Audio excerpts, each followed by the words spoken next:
You are now listening to a new episode of Salty Sundays.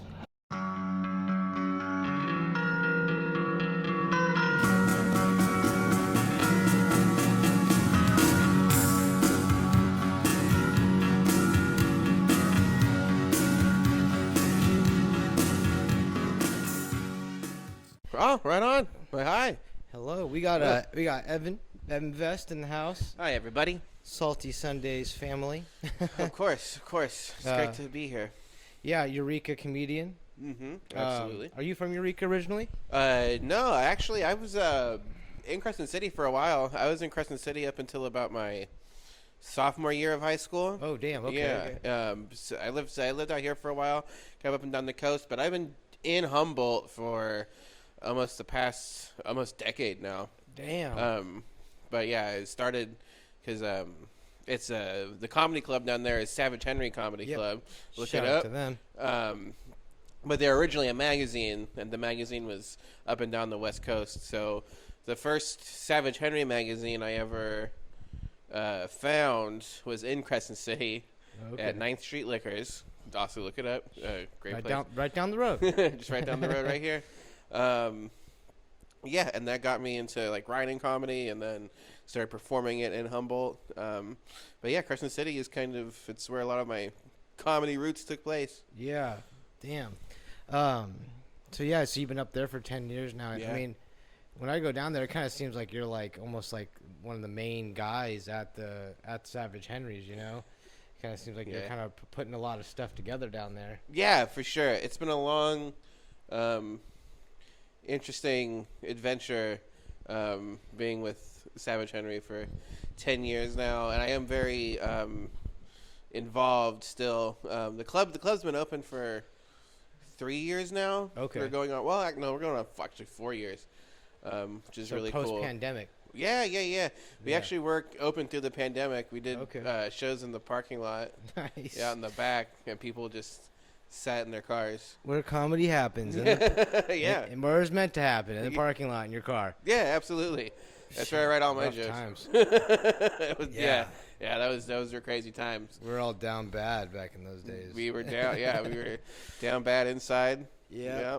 Mm. So where did you ever do your first open mic? Or what was the first time you ever performed? So, first time I ever performed comedy in like a stand-up sense was I was actually in high school, part of a senior project my friend Alex Kalin put on. Who did it in Brookings at the movie theater there, and I was the host. Oh, cool. And that was cool. That's cool. But my first real actual Damn, that'd be a great place to do comedy. the Brookings At that movie Brookings movie theater. 'Cause Yeah. it's like, that's a sick little stage right there. Yeah, it's pretty big. We were all pretty nervous. That gives me some ideas. Yeah. More shows. Yeah. Just need more shows. Just seems to be a lot going on. That was like my first comedy thing. But my first real open mic ever, that was like just like a real dive bar open mic out in the wild, was in Las Vegas. Okay. Maybe around Las Vegas. 2011. Yeah, I was in Las Vegas for a short amount of time. I was 21. I had just turned 21. I was in Vegas because I was living with my brother, because I had no direction in life, and my parents thought if they moved me in with my brother, if that would... Moving with your brother in Vegas, what could go wrong? That should turn your life around. No, it didn't, but I did.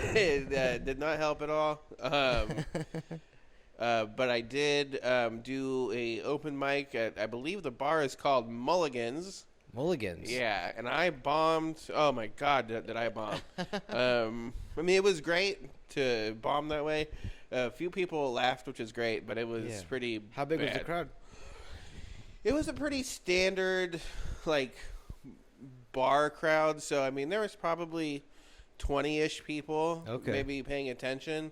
And the majority of them had their arms crossed and looked at me in dead silence. Yeah, I and hate you for trying to make me Yeah. trying to make me laugh. How dare you?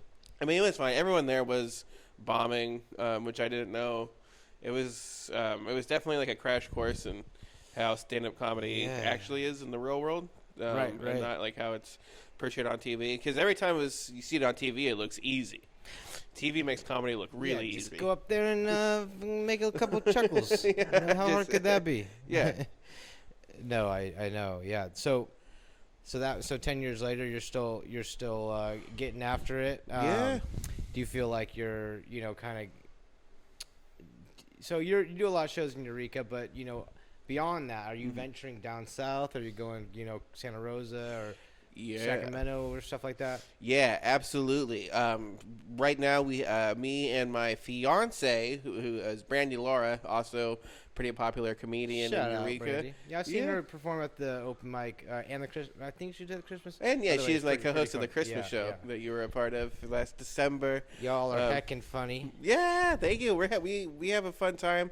She is very, very funny, and yeah, we are planning on we're going to be in Oregon a lot this coming March. We have a show in Brookings on March 1st.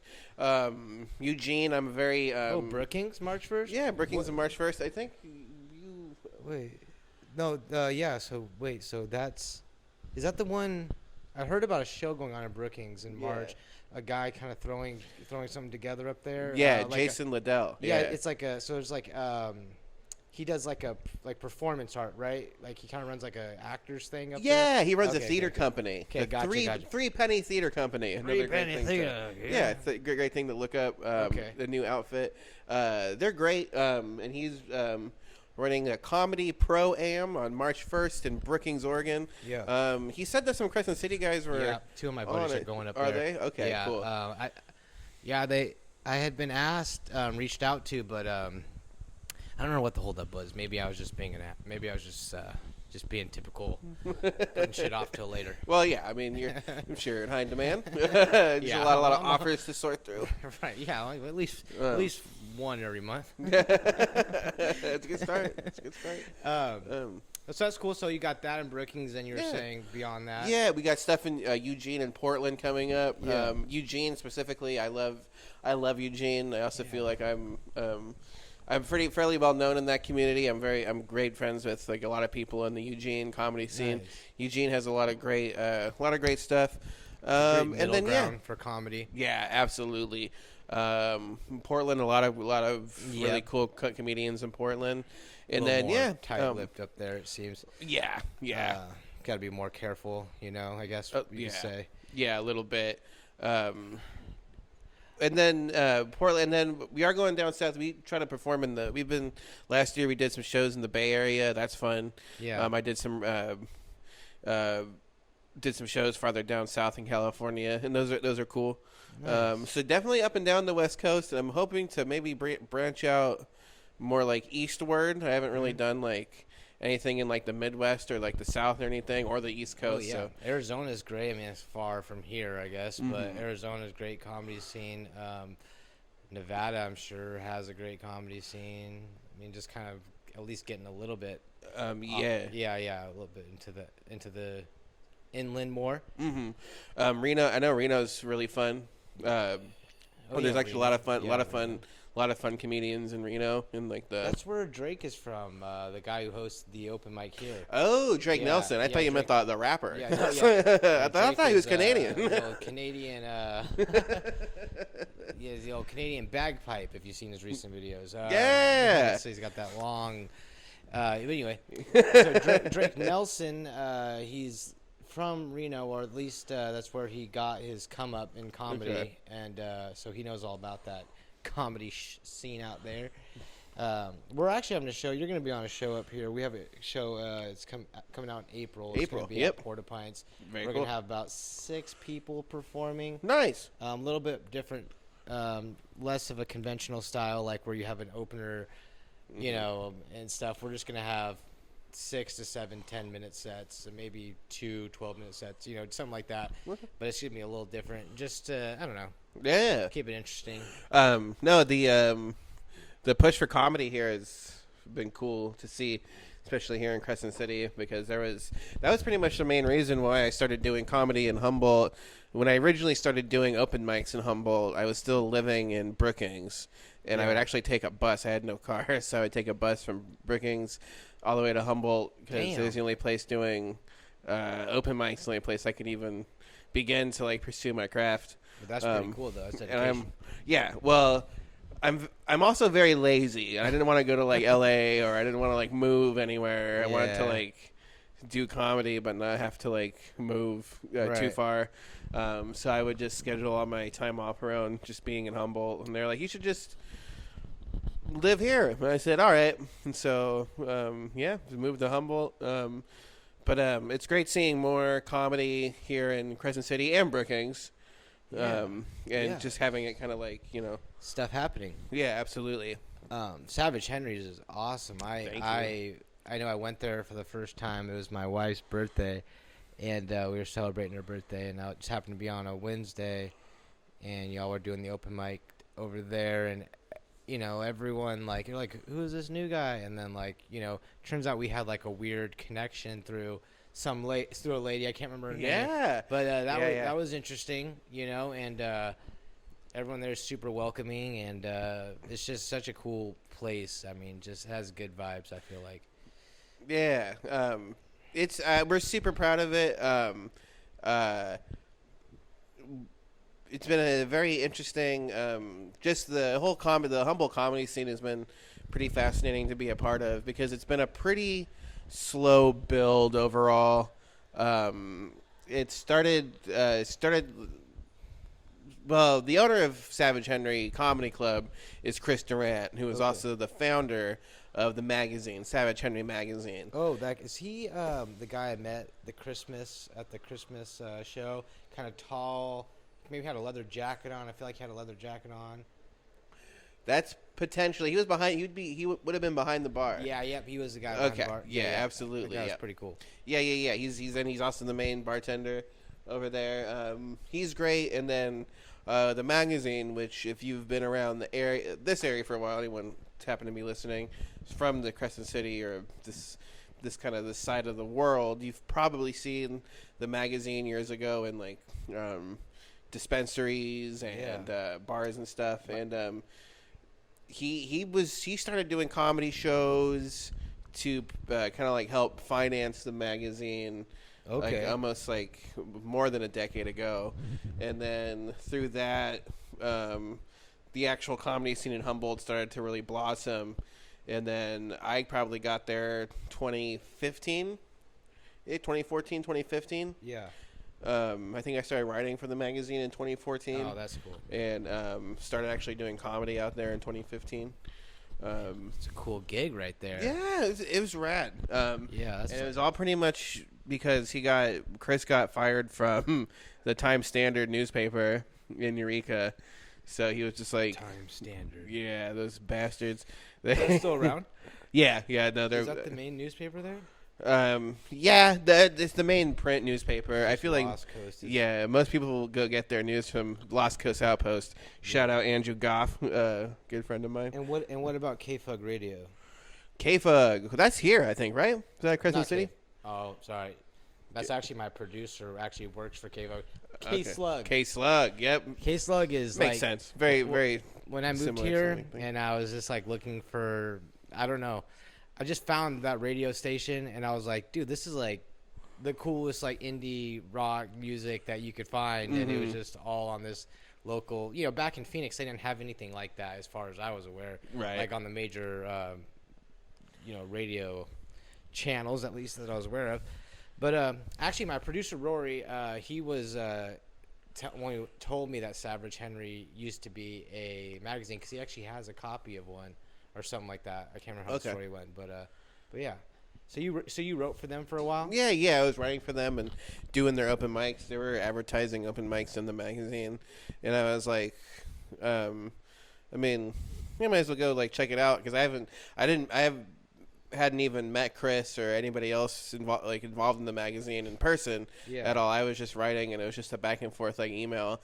So there was sort of this like weird fun mystery of like who exactly are these people and why are these people and like how did this like come together? But so cool, I did know that they had kind of like a similar just like vibe to like something that I would want to do, which is kind of like a weird underground kind of like Fight Club for comedy. Yeah, like kind of like stoner Mad Magazine, but like really like in the underground and like kind of weird and kind of cool, and make people like kind of build that weird interest and like. Yeah, there's a mystique to that. Yeah, it was cool. I guess I was back whenever you were able to have mystique about things. Yeah. You know?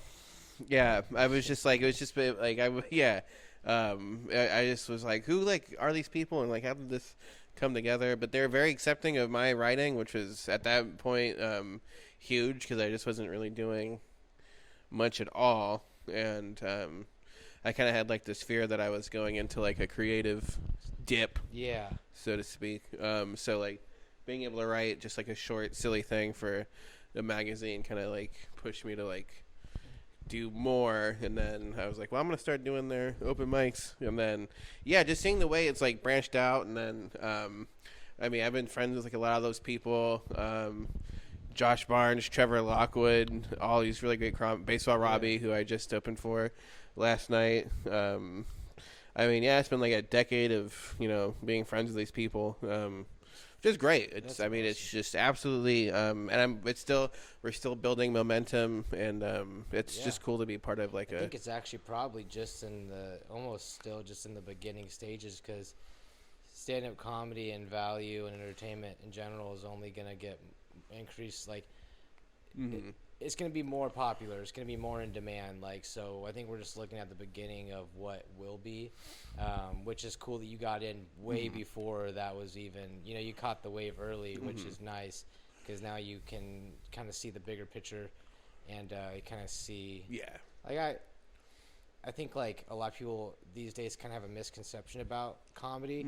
Like, I tell people, well, I do stand-up comedy. Oh, you just go on stage and just roast everybody? I'm like, no, like it's not all like TikTok shorts, like that's what they see. They think that's what comedy is, and you're like, well, no, I don't. Mainly, I just go up there and feel insecure about what I'm about to say. It is.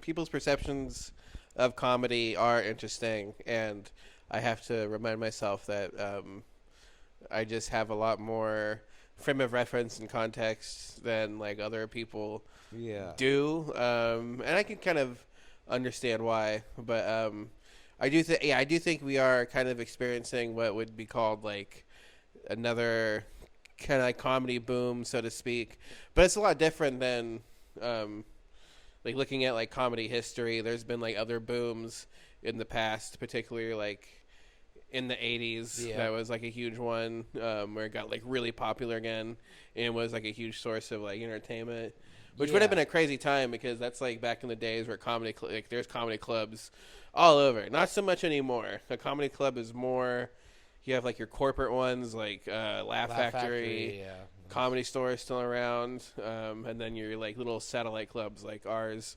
or I'm trying to think of like the Infinity Room in Salem is a great spot. Gotcha. And those like small independent clubs are totally rad. But it is there is kind of like a renewed interest in it, and it's also a very interesting, like, we're in that post-pandemic era of comedy, and we've all gone through like crazy shit. So where everybody's political opinion has been ousted and put up for judgment. So I think that's probably kind of what a lot of this is coming out of too, is like the need to release some of the tension nationwide. Because things were just getting too, feel like pent up, too serious for a while. I mean, still a bunch of shit going on, but definitely the pandemic, it was like, whose side are you on? For sure. It was super divisive. We've just been living in very divisive times, and I think we're gonna be living in it's hard not to live in divisive times, because that's just how things kind of operate. It's also how they control you. By keeping you separated. Divide and conquer. Absolutely, all day. It's like, if I don't like you for this reason, I don't like you for that reason. If we all had the same skin color, we would hate each other for the color of our eyes, type of thing. We'd find a reason. But no, so what's the biggest show you've ever done? So my most notorious show I've been a part of, or I'm kind of known for, is my appearance on Kill Tony. Oh, when he yeah, got I've seen pulled out of the those. bucket. Yeah, I did Kill Tony, and that was a lot of fun. It was pretty crazy, and then like as far as like the biggest show I've done, I've been really lucky to like open up for a lot of cool people, specifically like been able to open up for like Kyle Kinane. Oh, nice. Is super fun. Ron Lynch, who's coming back to Humboldt in July, is very, very cool.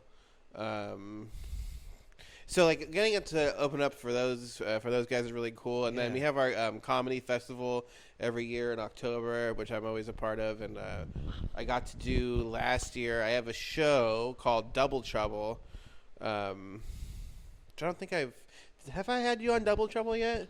No, no. Okay. I'm still pretty relatively, Relatively new? still really new to comedy. I mean, Okay. I think I've been doing it for 5 months now, 6 Oh, months. it's only been 5 or 6 months? Yeah, I started in July of last year. Okay. That was my first show. Wow. Was it open mic?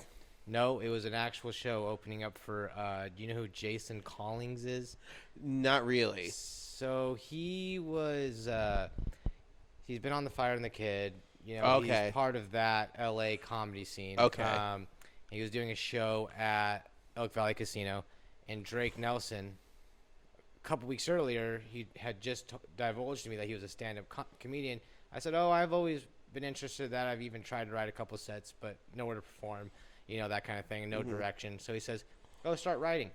So I start writing, and then like a day before the comedy show, he goes, "Hey, you want to go up there and do 5 minutes?" And I was like, No, hell no. Why would I want to do that? I didn't even really have anything really written, and then he told everyone I was going to do it. So then I felt peer pressured. I went there, did it, and yeah, that was my first time doing it. I don't know. In my mind, I thought it went pretty good. That's also pretty, like, just doing a show for your first time. Yeah, like a page show. Yeah, pretty wild. Though I kind of, I kind of did that when I started. I remember I told the booker that I had like more time than I actually did, and it was like the first like paid. It was like one of the first paid bar shows I had done where I was just kind of like, I'm ready, and I didn't really know if I was, but Yeah. and also I kind of was, but I did kind of exaggerate a little bit. Yeah. But I guess I was lucky because Drake knew that I never performed. He knew exactly where I was at, which was pretty much ground zero. And I asked him, I was like, "Hey, I could run some of these jokes by you at the end of the day, and you can just kind of tell me what you think." Mm-hmm. And I go up there, and we're in the stage, and I go up there, and I had about 3 minutes of non-material. He goes, "You got about 3 minutes, and that's not good." He's like, I was like, "All right." So I went home, and I just went for a drive, and I was able to have this moment where I thought of this 2 bits that I liked, and I was like, thank God I came up with those, because I think one of my jokes was like a racial joke, which I don't know. It was like, wasn't racist. It was just had a racial observation about my family. oh, yeah. And I don't think, anyway. But yeah, I was happy for the experience. It was definitely cool just like getting to do that because it kind of took a lot of the nerves out of it. Right. Because there was like 100 people at that show, and I was just like, went out there like, all right. Right, that's a big show for your first time, 100 people. Yeah. Yeah. One of you better laugh. Yeah. But yeah, seems like you've been getting consistently better. No. And that open mic has been going on for like a little while, right here. Yeah, it's been going on for I think the open mic started like 2 weeks after I did my first gig. Okay. Yeah. That's great. Yeah. Well, the owners of Porta Pints, John Kirk and Cynthia, they were nice enough. Drake set it up to let us do open mic, do it every Sunday, which was huge, a weekly open mic. And we've slowly but surely been able to get more and more people to go up. So now we have a core group, about 5 or 6 guys who have been going up consistently. I'm proud of everyone that goes up, but you could definitely tell that we're still in the very, very early stages of it. Yeah, no, for sure. But that's just exactly how, you just keep like building that momentum and just keep it consistent. Especially for even smaller town like this, it's like, that's awesome because it's just whatever practice you can get is so valuable. Yeah. Wow, yeah, that's cool. I love being like it's like weird over in Eureka because I have been doing it for a while, and now we have a lot of newer people that have maybe in it maybe just a few months, maybe it's like a year or so, and it's awesome. And there's also like kind of like a lot of pressure on me. Well, there's not, but I feel like there's pressure on me being a more veteran comedian to like kind of set a good example, so to speak, for these like younger people, or maybe not younger people, just people that are new to comedy in general, because it's especially those first few. I mean, man, you're in like with just being a first few months. I remember being just in like my first few months, and it was just like this. That feeling is crazy. Like, I don't know if you're experiencing it, but there's such like a drive, like you're just totally hungry, and then like each experience is just like so surreal and like wild, and it's just like sometimes it's just like I can't believe this is like really going on. And I used to just be upset. Like when I first started, I was like obsessed with it. I still am, but now it's a lot more controlled, so to speak. And I've also just I've gone through so much that like I'm now at like a level where I can like kind of chill, but and then sometimes you just feel bitter, which is, I mean, it's natural. That happens a lot with all art forms. Yeah, you kind of get that way. Nothing worse when there's someone that's like new and that's like already funnier than you. And you're like trying to like be like, well, there's got to be something fraudulent about that. It's so funny. But man, those first few, like that first year or so of comedy is just nothing else like it, because he's like it can be just like as equally like rewarding as it is like devastating. Some nights it's like the worst. And then there's just some things where it's just like, man, this is like the coolest thing ever. I felt that way a couple of times, like both ways actually. Like, but when I did that Christmas show, that was my last show I've actually done. I felt really good that night. You know, I felt like my set was good, and I felt like the audience enjoyed it. Like I could feel like that the audience was enjoying it, and then, you know, I went up the second time to do the improv stuff, and I felt like that went really well. So I left that night just with like a renewed sense of like, oh, like this is like so great, and it's so, you know, it's so rewarding, you know. But I did like a show in Medford like a couple weeks before that, and it was a great show. And it was a good show. Like Drake was headlining and stuff. The problem was that like we had so many people opening, like 7 people I think, and I went up last. Holy smokes! And I was like the last opener. So by the time I went up, you know, it was like the crowd had kind of lost interest in the openers, and they were just kind of waiting for the main people to go up. So that was kind of a defeating feeling, because I felt like, but it's hard because, you know, you say like there's all that, like you said, you're like so like you're obsessive over it, but in this town you're so limited to how much performance time you get. And even when I can get a performance, am I gonna be able to drive all the way there, get the time off work? And you know, it's like there's so much to it, and then there's so much to like work out, and you're like the more you get into it, and like the more you like make these decisions about just exactly how much like time and energy you were gonna put in to what you're doing, because it's a lot. I mean, it becomes very like consuming, and it becomes like a very big major part of your whole thing. You start basing everything around comedy, which is great that I'm engaged to a comedian now, because that's awesome. She there's just like this mutual understanding of that lifestyle, because we're in the lifestyle together. To where I think if she wasn't, it would just probably be difficult, because I'm going to be gone all the time. And it's also just great to have like someone that, like, you know, she's very capable. She's good at comedy, so I can take her on the road and like have like like a road partner that's also like I don't know. It's business it's like that's like it's kind of doing business together in a way, but also like if you're in the same business, it's like boom, even better, especially if like you said, if she's good at it, so it's like that's even better, because then you're not just humoring and trucking along. You're like, no, I actually respect you and the art you do, and that's probably the best case situation. Yeah, absolutely. And she works from home. I have like an 8 to 2 like Monday through Friday job. In that my job, they're pretty aware of my comedy background. Actually, my coworkers go to my shows pretty frequently, which is nice. Awesome. But they know like the kind of like time it takes and just like how like deep I am into it. Yeah. Which is very super important, because you hear a lot of these stories about these guys that like go to like Los Angeles and like live in their car and just do mics and survive off of scrap. I saw that when I was in Austin, Texas, a couple. Well, yeah, because Austin has like that's like where everyone's going right now, is in Austin. Big bang. Because you went to those big Kill Tony shows. Yep, I did. And how was the vibes over there?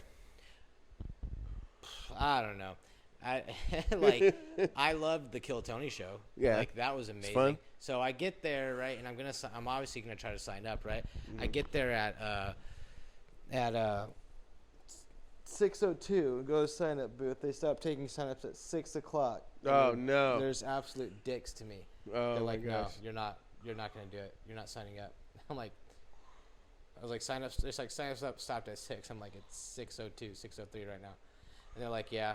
I could have been like, well, I traveled, 1,000 miles to get here, and whatever. But so I was a little bit bitter at the beginning when that happened. Yeah. And so then, but to top it off, right? And of course, this would happen to me. I get the seats that we got are in this spot in the stadium, and the comedian section is right next to it. So I'm sitting like right here, 3 seats down is like the comedian section where they're all sitting and shit. Absolutely brutal. And so I'm just sitting there. So just to kind of rub it in my face some more, I'm just like, it really feels like you're just right there, right? And then none of the open mic, none of the stand-up people did, none of the bucket pulls did good, and the winner of the bucket pull got $10,000 or whatever from Mr. Beast, and but all these comedians. So my point I'm trying to get out here is all these comedians are sitting all around me because they're supposed to be in this section, but they don't care. They're just like in our area. But once the lights shine to the spot that they were supposed to be in, they all like scattered like cockroach, like cockroaches. They all went to the light, just like look at me, pay attention to me. Look at me. My gosh! And it just kind of disgusted me a little bit. I was kind of like, I don't want. I'm kind of happy I'm not in that race that you guys are to just get whatever this is that you're chasing here.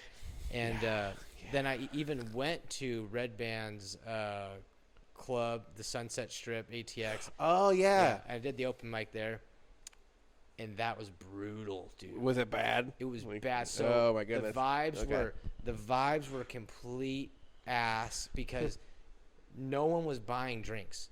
And that was like, and so the guy running it was pissed because people are supposed to be buying drinks, and the bartenders are upset, and there's probably like 30 people there. They're all comedians. Only 2 other audience members are not comedians, including my wife and this other guy's girlfriend.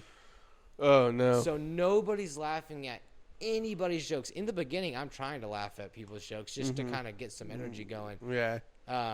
Then I quickly realized that, no one here. You're not supposed to laugh at each other's jokes up here. No. You're supposed to just go up there for 5 minutes and just can hate yourself after you're done. And it was brutal, man. It was kind of eye-opening to how these people are living. I'm just like, oh, well, all right. Yeah, that's fascinating because I have mixed feelings about that whole. See, I mean, I get it. I think if you do, once you're established as like a big comedy boom town, I can imagine it gets pretty competitive and kind of shitty. Oddly enough, when I did my Kill Tony at the Comedy Store in 2019, it was a very different period. Pre-COVID, like right before pre-COVID. And for the most part, the Comedy Store, kind of contrary to like popular opinion of the place, was pretty supportive, and a lot of the people were really nice. Okay. And I think it was kind of because I didn't really have any like pretense about who I was or how I was probably perceived by everybody else. Yeah. And it was also able to kind of play into that, and I think they really like that because it it's I think they view being a weird looking person in Los Angeles and being open about it, it's like pretty courageous to them. Yeah. It's like running a Relay for Life marathon. They're like, that's courageous thing like the for you to William do. Montgomery effect. Yeah, pretty much. He was actually there. He's I kind of know. I don't know William Montgomery. I've been able to meet him a few times, and he's been pretty friendly. But he, I talked to him that night. He was actually pretty nice. Tony Hinchcliffe was actually pretty nice in the hallway after my set. Okay. And was like giving me some good constructive criticism. And then that moment got interrupted by just a random guy who wanted to tell Tony about his new script idea. It's very Hollywood thing. But the weird thing is like me and Tony were in like the hallway of the Comedy Store talking, and then the guy like came up and he put his arm around me and was like, "Hey Tony, I have this idea for a script." And like, Tony, I don't even know you. You have like that weird Tony Hinchcliffe like I don't like you face, and he was like giving it to that guy. And I was like, this is awkward. And the guy like had his arm around me like you're almost like he knew me. Like I don't know. I felt like you're in on this. Yeah, like the whole power dynamic was weird. Yeah. And I just froze with fear, and I was just like, I'm out of here, and I split. But Brian Redband told me like, can I sit in the hallway? Nice. Stuff like that, and it was nice. Only like maybe one person at the Comedy Store tried to like oddly like check me outside, or like tried to like kind of. That's so weird. Yeah, it was just kind of weird. And I get stuff, it. Man. It's kind of a bummer. But it was like the only like weird negative thing. Otherwise, and I haven't been there since, so I can't really say how the vibe is there now. But like Los Angeles, like I feel like Austin would be a lot more difficult because there's so many people there now trying to like make a name, and I don't know. Totally, yeah. Like everyone's kind of like a bottom feeder, you know. And they're even just, you know, looking to get to that next level, which is still like a bottom feeder but slightly less, you know. And you're just trying to break that, but I don't know, for some reason I just don't feel like that is how art is supposed to be like created, or at least I don't think that's how good art comes about. Is just by, maybe I'm wrong, I don't know. It's like the kind of weird thing about comedy too is that it's this very odd intersection of art and business. That's just like the entertainment show business has like a few like it's weird to like blend that between art and what you like consider art, because a lot of quote unquote bookers like a booker won't really book most of the time like a comedian based on their artistic value, which could be a bummer. There's like a lot of people, like a lot of comics that should maybe be better, like well known, but because like they're Brendan just Schaub. You think so? Yeah, Brendan Schaub has some real thinkers. Gringo Poppy, are you serious? Mm-hmm. Gringo Poppy, dude. Even that name.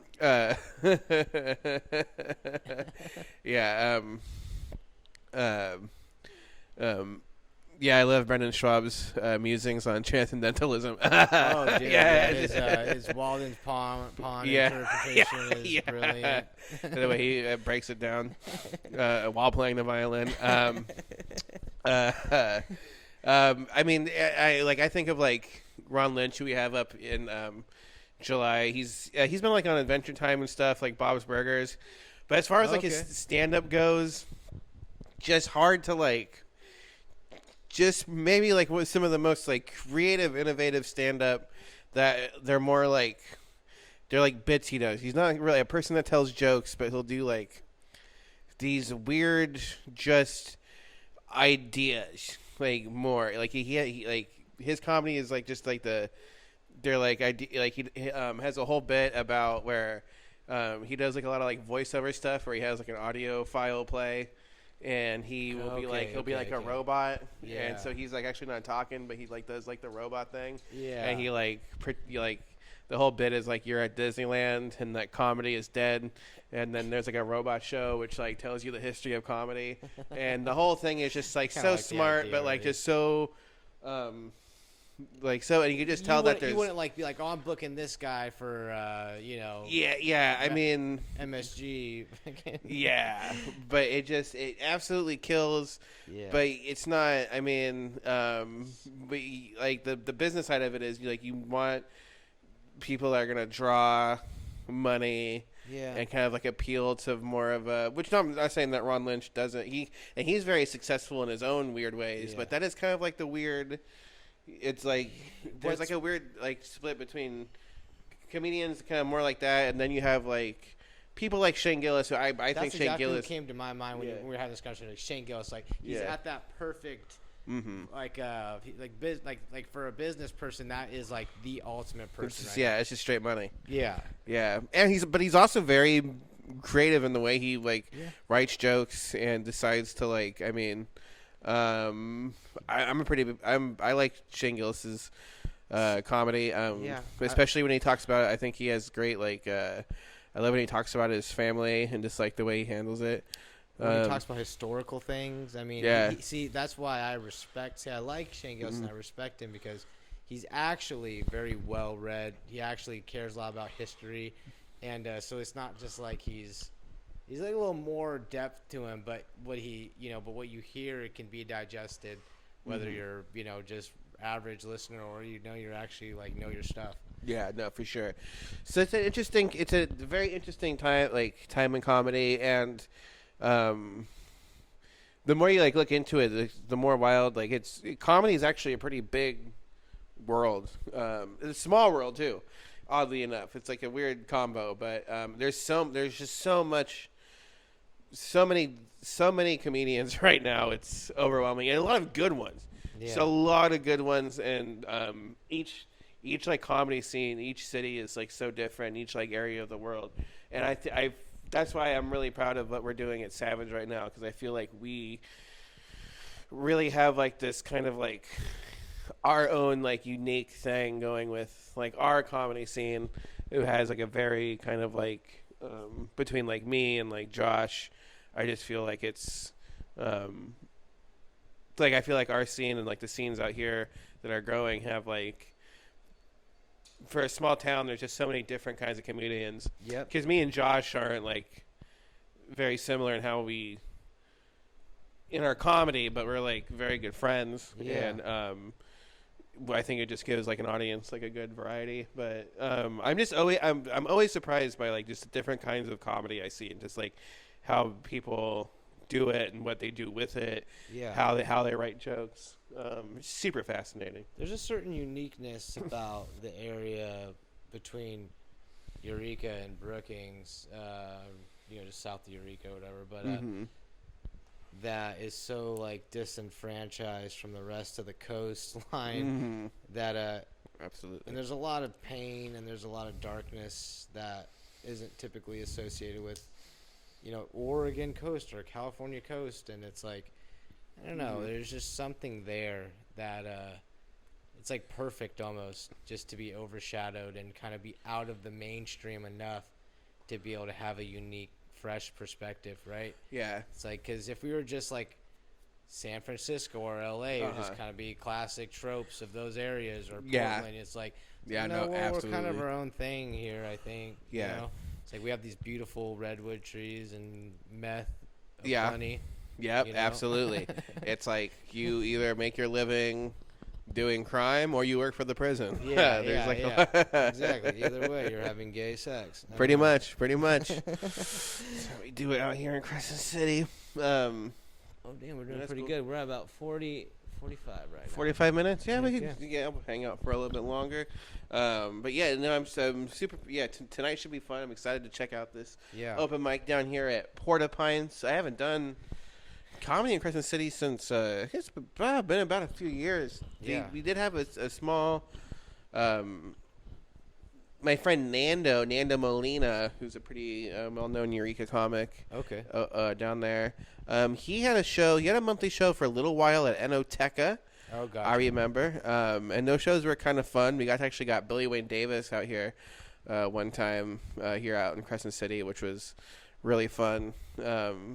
Enoteca's a hard one because you really got to take it by the horns and decide what direction you're going to go in, because I've seen a comedy show there where they just straight up put comedians right by the front door during dinner time, and you're like, that ain't it. That's not a way to do it. Yeah, that's brutal. Yeah. It's like you got to put them in the backstage, line chairs up, and go, comedy starts at this time. If you want to watch it, please make your way that way and watch the show. If not, just enjoy your meal. There's so many weird specific things about producing and like making a comedy show good, and those small things are like, man, sometimes it drives me crazy when you're right next to the door, and they'll just put you like right by the door. I remember looking like the biggest asshole in the world. Oh, this guy thinks he's funny, huh? This guy thinks he's funny. It's like it's jarring to walk in and like have someone like performing anything like immediately to your left. It's hard for both people. I'm gonna walk in. Oh, all eyes on me. Sorry. You'll like Porta Pints then for sure. It is the best as far as that goes because you're just in the back. Perfect. Yeah. All good comedy starts in the back. For sure. Yeah, back dirty hall where we can have a safe place to tell. Yeah, absolutely. Dumb jokes. Absolutely. But yeah, that's. I love seeing you guys have like a dedicated open mic. It's a funny. Crescent City has always been a funny place. At least when I was here in like high school. All my friends are really funny. When I was growing up here, I was like hanging out with like a lot of the punks and the metalheads and the subculture kids. Yeah. There's a little bit of that out here too, which I like. Yeah, no, for sure. Those kids are great. It's a lot of fun and we're just funny. I think that does come from how. Kind of gnarly Crescent City is, being such like a prison town, or such like with that influence right there. Just makes it like real gnarly. Also like kind of like isolated. So all my friends played fast music and were really funny. Yeah. And by today's standards, we're probably pretty problematic, but we didn't know any better. We were just out here having a good time. But it's always I always get a kick out of coming back to Crescent City and like just walking around and remembering like I remember, this or that or doing this shady thing over here or like this town's pretty abundant with that. It used to be a pretty nice little sleepy hamlet where you could get away with like just small like petty crimes, nothing crazy, just like vandalism and just run of the mill kind of trouble. Yeah, I smoked. One of the first times I smoked weed was behind the cemetery near the Home Depot. Hell yeah. On this back trail, we wound up running into other kids who who had weed. One of the kids, his name was Walmart. He went by Walmart. I No, still don't it's know not. his name. He was That like, is- he was like, my name's Walmart, and I'm like, well, you're my new Dang, friend. You're my new target. Yeah. Of all the department store related names, I like Walmart the best. Yeah. Walmart. He was good. I wonder if Walmart is still. I would not be surprised if Walmart He's still still lived going here. by Walmart. That's insane. I'd be bummed out. But yeah, we Walmart is, closed for business forever. If he ever died. me and my metalhead friend Duke. I think Duke still lives out here. I don't know. Shut up, Duke. Make it to an open mic if you're watching this. Yeah, make it out, Duke. Or Walmart, dude. Walmart, Duke. You know who you are. All those people. One of the 60 people that listens to this. One of you might. Me and Duke got really high in that cemetery, and then we walked back to my house, and my mom's boyfriend at the time had gotten into a fight. So when we roll up to the house, we're all stoned, and then the cops just immediately show up like a nightmare. Damn. And then I had to rush Duke in the back, and then I hid because for some reason I thought that it was illegal to be high. We didn't have any weed, but for some reason I didn't understand the Dude, rules. that's how you feel like when you're a kid. I was like, They're gonna know.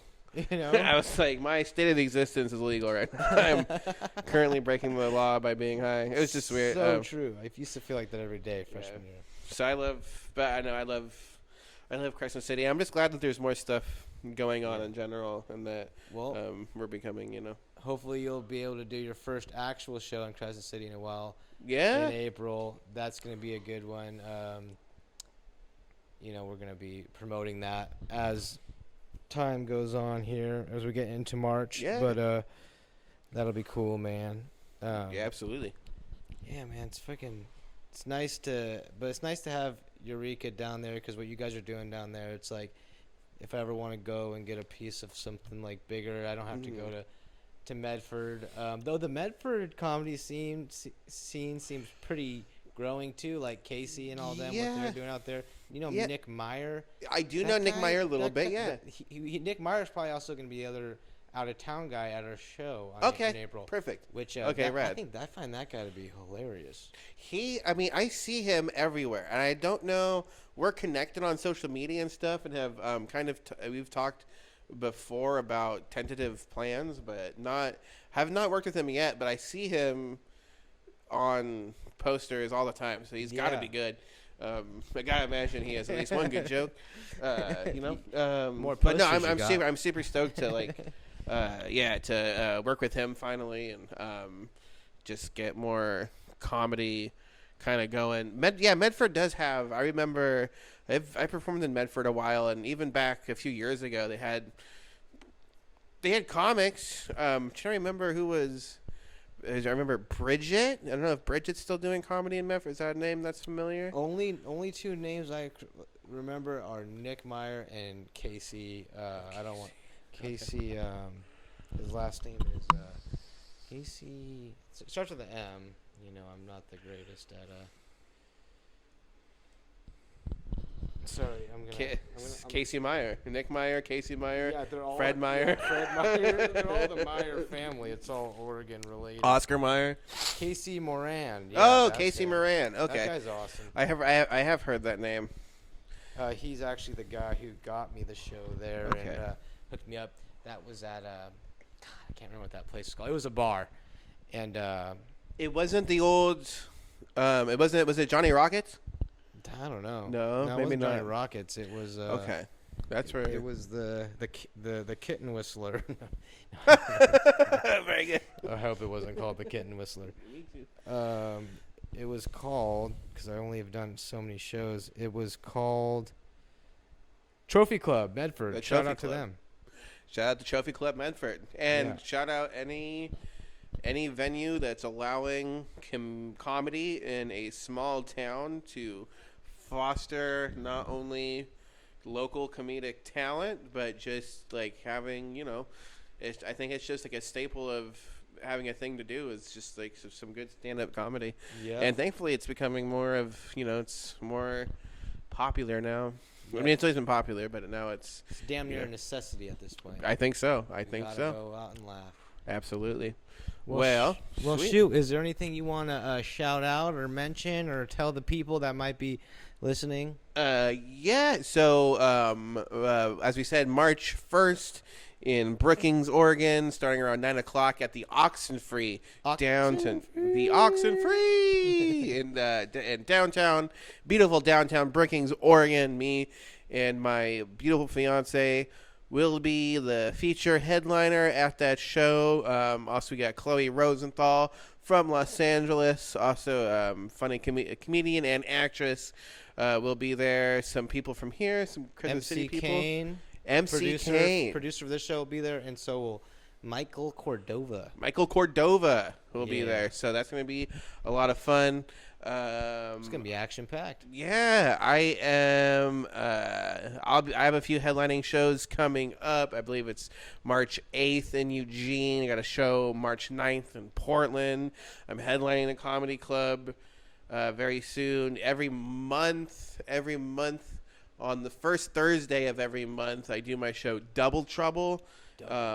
Double Trouble. It's a show where I put all the names of the people performing into a bucket, and at the start of the show, I draw one name, and that person is my co-host, and me and them co-host the show together, and then we just pull a name for each set, and it's two comedians, and they go up. They have no idea who they're going to be partnered with, and they do comedy together for 5 minutes.